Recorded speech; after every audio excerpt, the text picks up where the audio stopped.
Hello mga kapuyat! So for today's vlog, yun namang Baguio trip ko, December 26 to 28. So that was the hotel that we stayed in. It's the Orchard. Very accessible naman siya.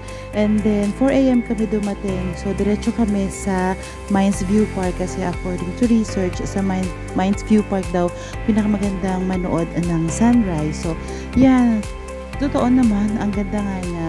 Medyo mataas lang, syempre. Okay naman. Yan siya yung buong view. Siyempre, picture-picture kami. Meron siyang entrance na, I think 100, if I'm not mistaken, 100 or 200, around that. Then after that, walking distance lang ang Good Shepherd's Convent. Ito yung madadaanan na going to Good Shepherd's.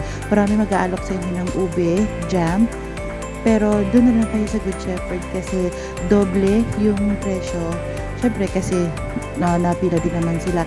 So habang nasa pila kami, maaga pa kami pero ang haba na ng pila.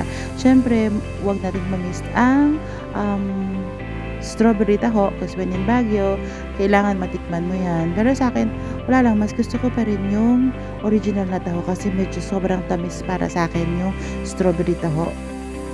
No, okay lang, tikman din when in Baguio, why not? Tapos yan yung pila dun sa nung nakapasok na kami, pipila ka pa rin para makabili ng ube jam at saka strawberry jam kasi syempre ito daw yung pinaka-original na bilihan ng ube jam. So ayun, pila-pila tapos may limit yung pwede mong bilhin na ube jam.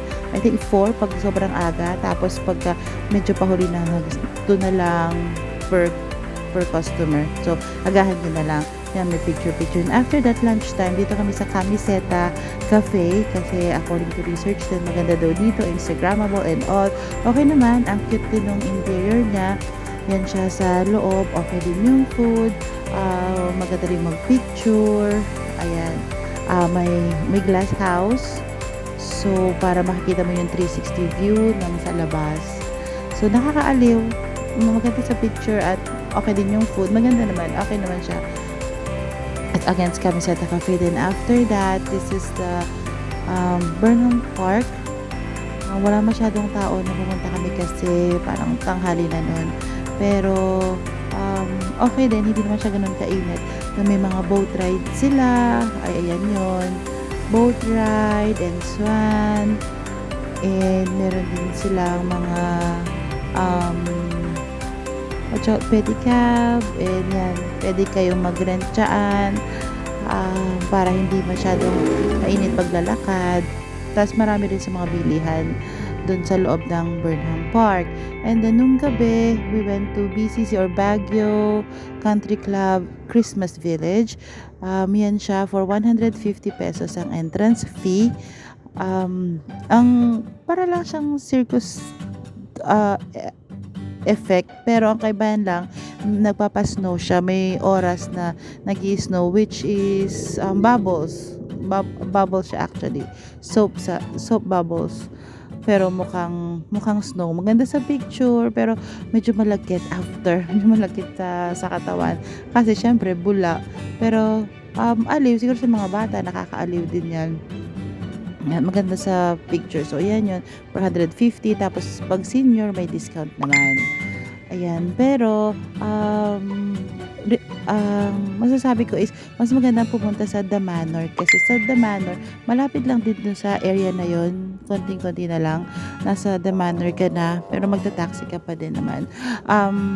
Ito yung The Manor. It's the same fee, 150 pesos, pero ibang-iba yung feeling, ibang-iba yung environment, mas relax, mas maganda yung attraction kasi nung pumunta kami doon, mayroon silang fairy theme and Barbie. So yung shows nila is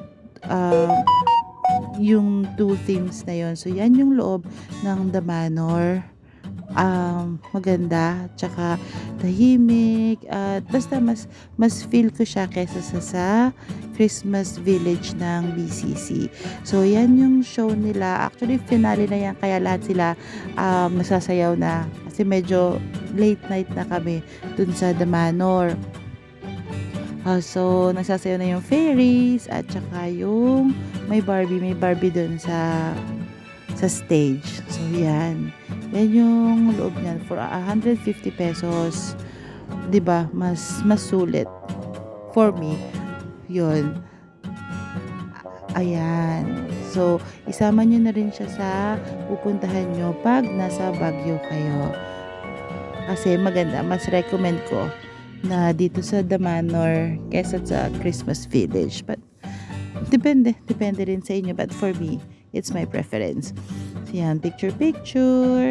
And then, that's the first day. And then, the second day, eto na yon, morning na ulit sa SM City Baguio naman.